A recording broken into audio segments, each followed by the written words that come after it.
New York, a city of nearly 9 million people, the most populous city in the United States, a global hub of finance, culture, and commerce, a capital of the prevailing world order.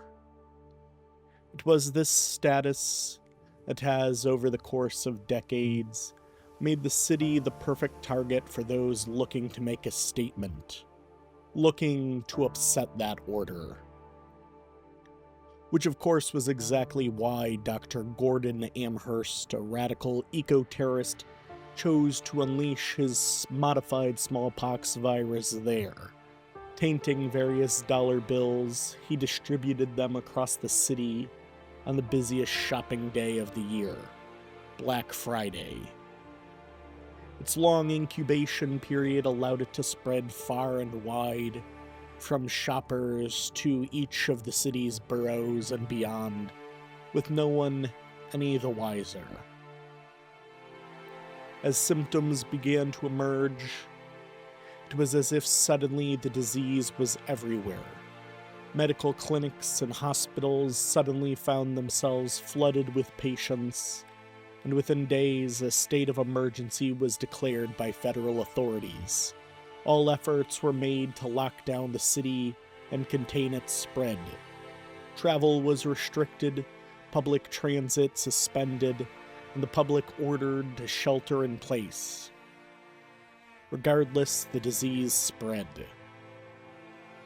Under the oversight of the Catastrophic Emergency Response Agency, an effort was made to vaccinate the public using existing stockpiles.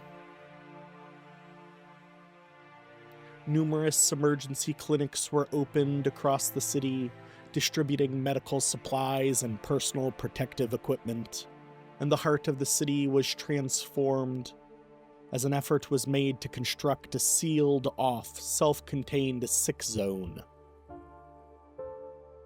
Each of these efforts allowed some semblance of a normalcy to return, and with it there was a softening of restrictions. Some businesses began to reopen between the nightly curfews, yet it soon became clear that all of these efforts were failing. The existing vaccine proved ineffective against this artificial strain. Worse still, the relaxation of the shelter-in-place rules had allowed the virus to spread even further, and the first deaths were reported. The sheer volume of cases saw apartments and residential complexes sealed off, locked down, and not long thereafter the World Health Organization declared the outbreak a pandemic. As fear and uncertainty dominated the public consciousness, President Waller declared martial law and activated Article 51, calling up the Strategic Homeland Division agents to assist in restoring order. Violence flared across New York City as residents attempted to break the quarantine. Public services were reorganized to better oversee the city, with police, fire, medical, and National Guard forces reorganized into a joint task force. As conditions worsened, this organization's losses mounted. Through a combination of infection, civil unrest, and desertion, as individuals looked to care for their own families. Whole blocks were soon left unpatrolled, the public's faith in the government floundered, and fell to an all-time low. As people looked for alternative leadership, they looked for purpose or actions that might provide themselves and their city with a fighting chance to pull through this disaster. Enter one Joe Farrow. By all accounts, he had led a perfectly ordinary life, working for the city's sanitation department, a union man, and a fan of baseball. As the city deteriorated, he grumbled on the need for action, and for a time, that was all it was, mere words.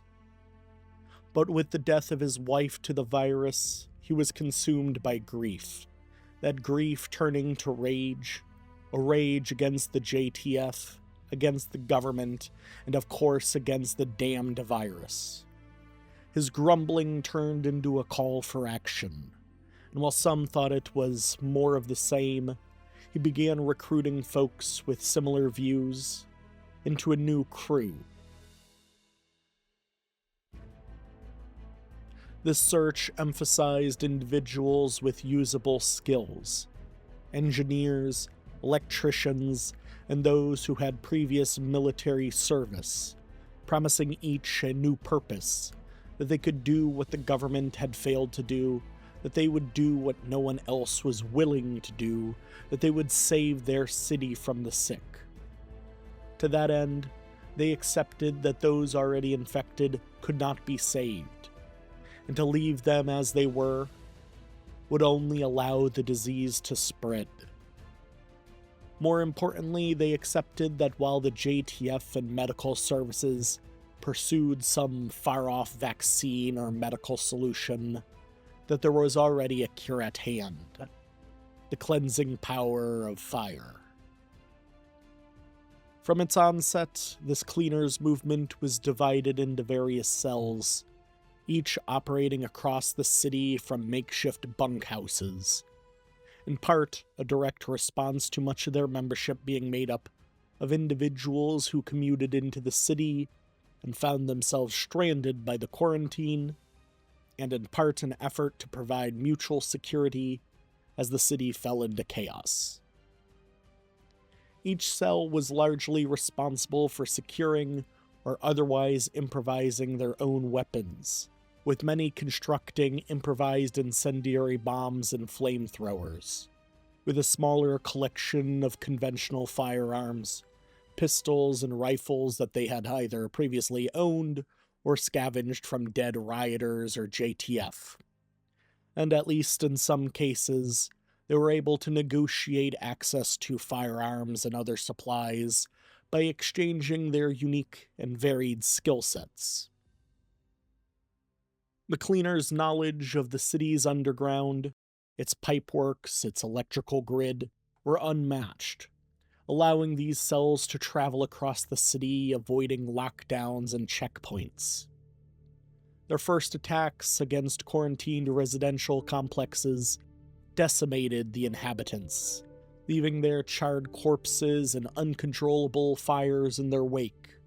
The city degraded still further, fires burning unchecked, rolling blackouts casting the city into darkness, violence escalating to such an extent that JTF forces retreated in a disorganized manner, abandoning hospitals, medical workers, and federal agents to the swelling chaos.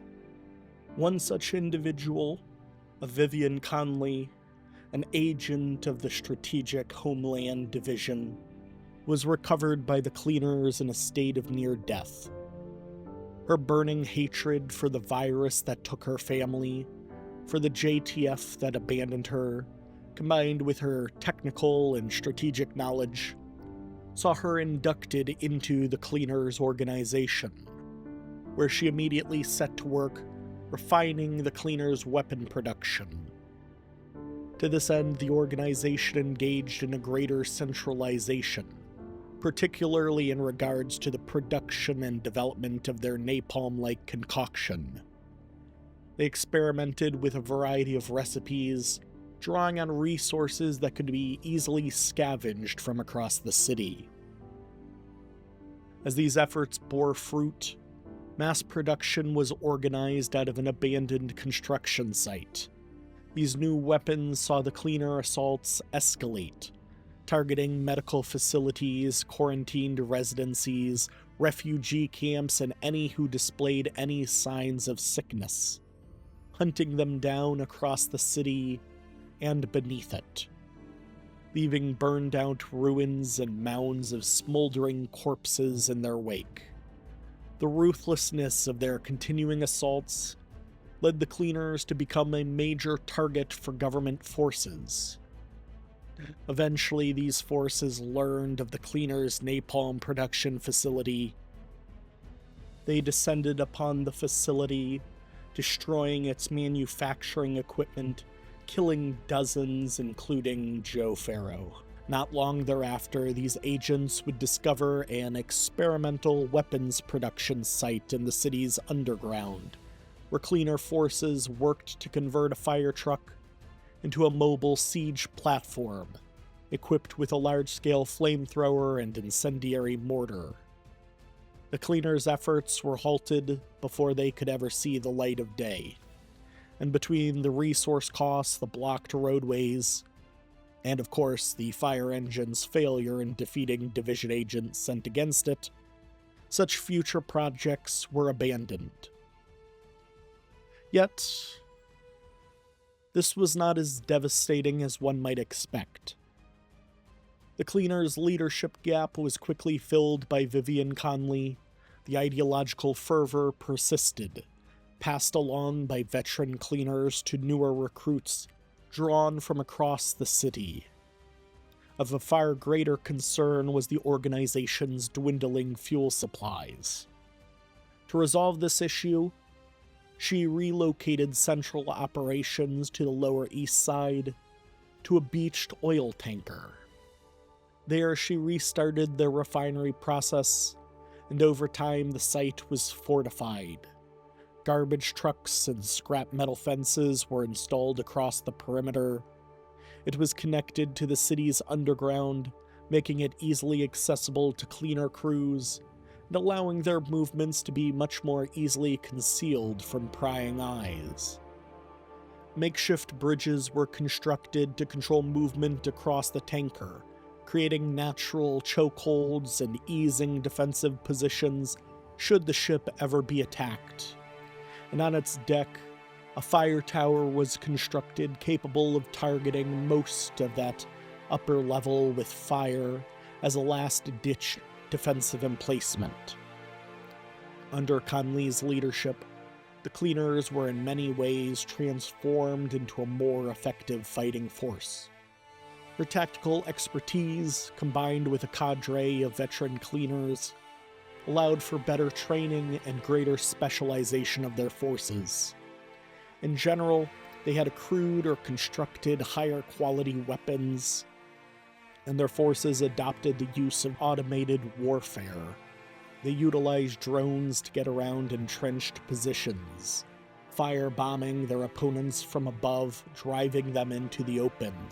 They utilized automated turrets to suppress the approaches to their strongholds, and heavier mortar-style automated emplacements to bombard the enemy from afar, greatly increasing their combat efficacy. Externally, Conley balanced a more open relationship with other surviving factions and the cleaners' distrust for non-members, actively broadcasting to the people of New York the strengths of the cleaners and that their purpose was for the good of the city, and to encourage the public to stand with them, that together they might build the city anew. She entered into a tentative alliance with the fellow rogue division agent, Aaron Keener, a figure of some ill repute. This agreement was built on 3 pillars.